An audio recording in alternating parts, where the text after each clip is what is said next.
Assalamualaikum warahmatullahi wabarakatuh. Pada kesempatan kali ini, kami dari kelompok obesitas dalam mata kuliah pendidikan jasmani anak berkebutuhan khusus akan mempresentasikan hasil diskusi kami mengenai obesitas pada anak. Sebelum itu, izinkan kami memperkenalkan kelompok kami.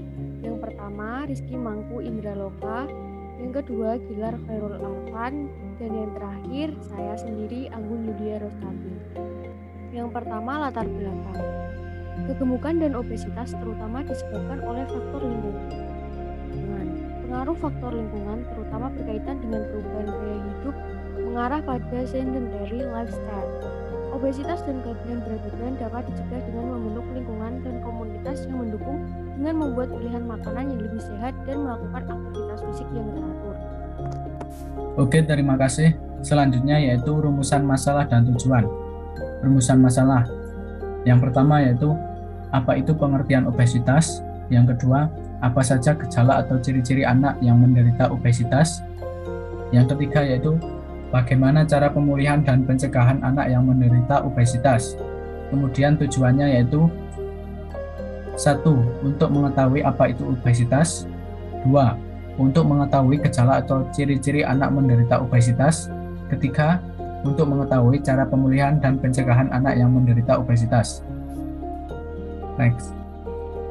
Selanjutnya yaitu pengertian obesitas. Obesitas adalah kelebihan lemak dalam tubuh yang umumnya ditimbun dalam jaringan subkutan atau bawah kulit, sekitar organ tubuh dan kadang terjadi perluasan ke dalam jaringan organnya. Yang kedua yaitu menurut Sumanto 2009, obesitas merupakan keadaan yang menunjukkan ketidakseimbangan antara tinggi dan berat badan akibat jaringan lemak dalam tubuh sehingga terjadi kelebihan berat badan yang melampaui ukuran ideal. Next. Untuk selanjutnya yaitu ciri-ciri atau gejala anak yang menderita obesitas. Yang pertama yaitu mengalami gangguan makan.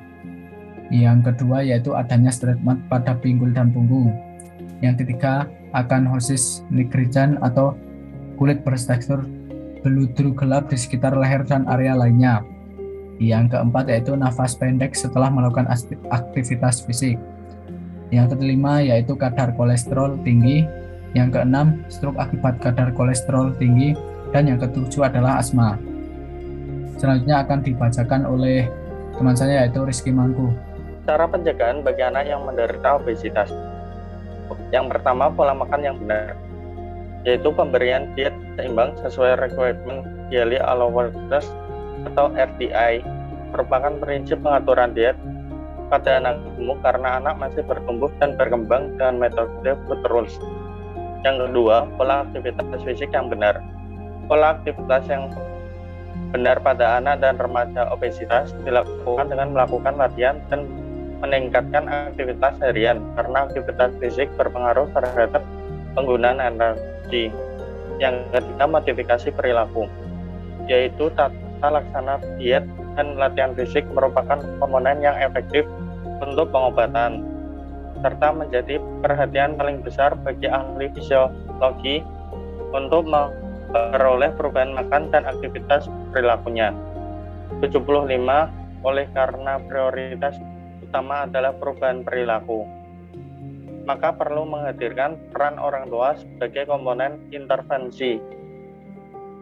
Selanjutnya, kesimpulan. Obesitas pada anak merupakan suatu kelainan yang ditandai dengan penimbunan jaringan lemak dalam tubuh secara berlebihan yang ditandai dengan adanya stretch marks, sesak nafas, kulit bertekstur, dan nafas pendek setelah melakukan aktivitas fisik. Kemudian cara pencegahannya adalah dengan menjaga pola makan serta mengatur aktivitas fisik yang benar. Saran. Bagi penderita obesitas disarankan untuk bisa memilih makanan yang baik dan sehat serta sesuai dengan kecukupan tubuhnya.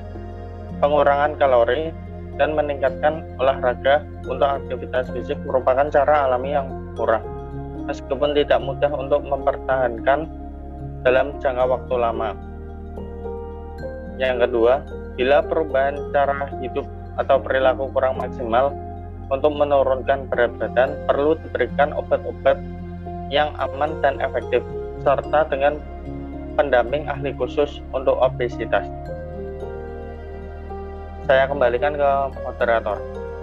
Baik, itu tadi pemaparan dari kelompok kami. Apabila ada kesalahan atau kekurangan, kami mohon maaf. Sekian, wassalamualaikum warahmatullahi wabarakatuh.